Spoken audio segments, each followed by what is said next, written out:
As we turn from nuclear issues in Vermont to Georgia, the news in Vermont follows Obama's announcement last week of $8.3 billion in loan guarantees for the construction of the first new nuclear power plants in the United States in close to 3 decades. The loan guarantees will help the Atlanta-based Southern Company build 2 more nuclear reactors in Burke County, Georgia, near the city of Augusta. The funds will cover up to 70% of the company's portion of the project's costs. Glenn Carroll is the coordinator of the Georgia-based environmental group Nuclear Watch South. She's been leading efforts against the construction of the new plants. She's joining us from Atlanta. We welcome you to Democracy Now!, Glenn Carroll.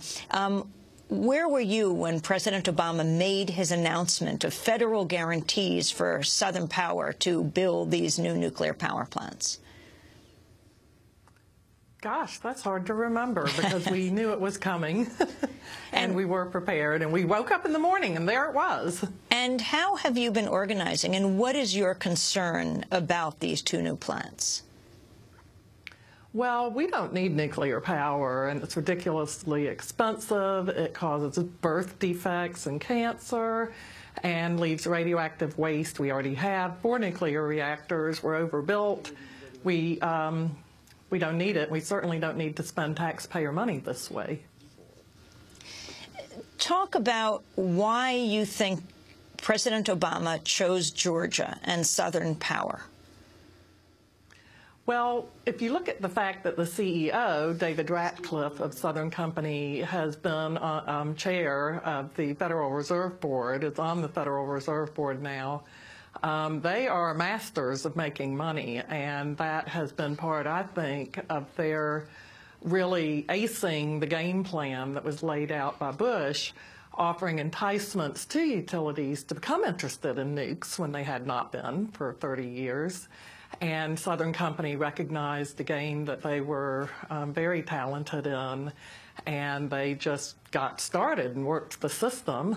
Their amount of lobbying is quite notorious, and they've been effective at milking the cow, so to speak. What are your major concerns about the building of these 2 plants? Well, you know, the concerns about nuclear are pretty basic. It's a deadly poison power. It causes birth defects, which are irrevocable. We have long-lived radioactive nuclear waste that we haven't found any way to manage for the long term, and we don't need it. I brought with me the groundbreaking study, Carbon-Free, Nuclear-Free, which has proven that we can be off all the poison power, coal, oil, and nuclear by 2040. We don't need it. And what kind of organizing is going on in Georgia right now? Very little attention paid last week to anyone organizing against these nuclear power plants when President Obama made his announcement, although it sounds like you're not alone, and it is very much stretching across the political spectrum, from progressive groups, environmental groups, well, to groups like the Heritage Foundation, deeply concerned about these loan guarantees, these tax-subsidized guarantees for private corporations. Politics makes strange bedfellows. Yes,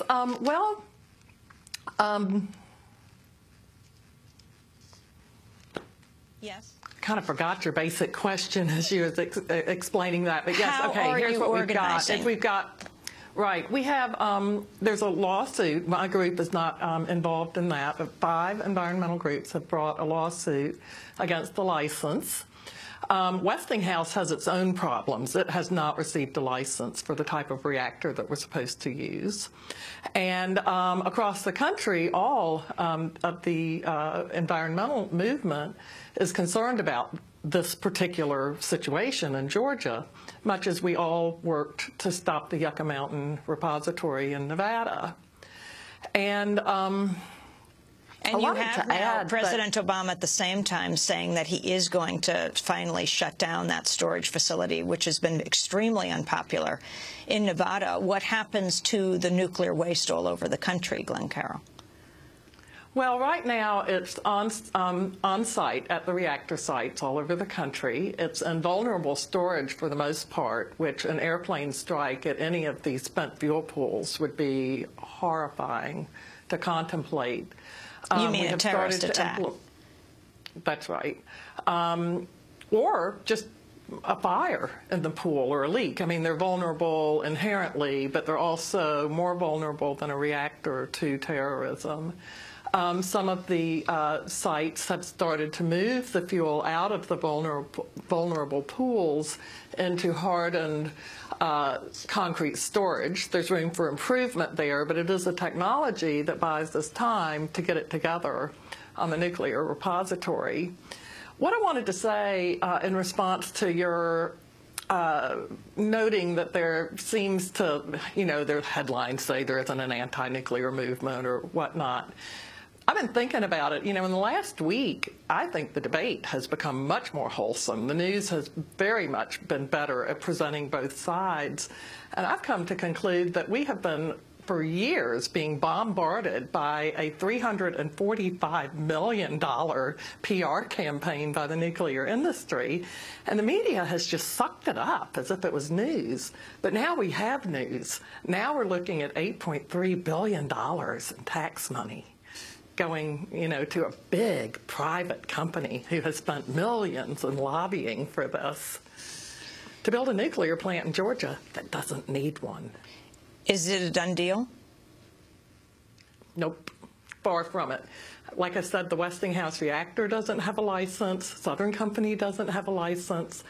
And some of the amazing news that has been coming out, like last year in 2009, we installed almost 10,000 megawatts of wind power in this country.